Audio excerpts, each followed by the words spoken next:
Thank you. Well, joining me now is Tony Smith. He's the former head of the UK Border Force and now a global border security consultant with Fortinus. Welcome to you, indeed. Do you think Nigel Farage's got a point? Is it possible for Britain to control its entry points, as he said? Yes, it is, and we do have a pretty good border force and a pretty good border control. I mean, we have got an internal frontier with the EU.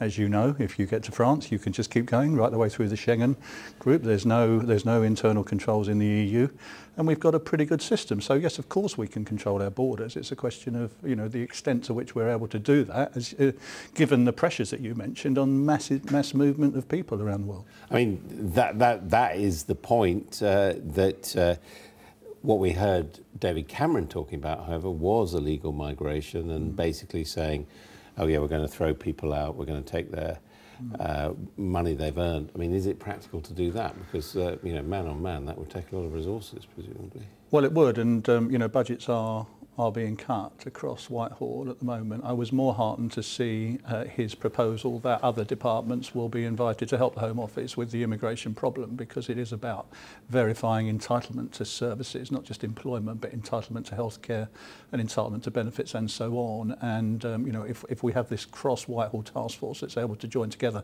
to clamp down on identity abuse and identity fraud, then we've got more chance than, I think, prosecuting illegal workers. We already have the power to prosecute illegal workers, but we don't use it very much because we have this administrative power of removal, which kind of shortcuts the courts. But does that sort of mean identity cards, which, as we know, is politically highly controversial?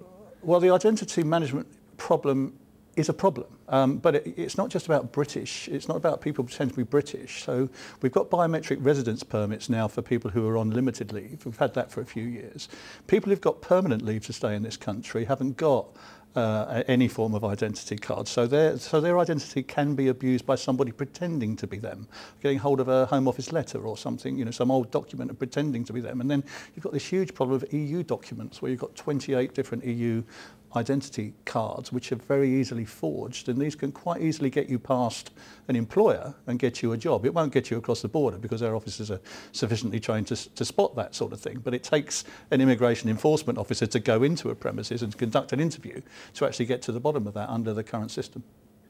And do you feel that, you know, when David Cameron talked about reducing this to below 100,000 into the tens of thousands, and in fact we see the figure is 3 times that, 318, does that to you smack of an immigration system which is, quotes, out of control? No, it doesn't, because this is managed migration. But I mean, there are two issues, aren't there? There's the European issue, which Mr Farage talked about, and the freedom of movement of workers. Now, we're signed up to that. I think what this government is suggesting they do is to make that, you know, to revise the treaty, not to say people from the EU can't work here, but coming to look for work.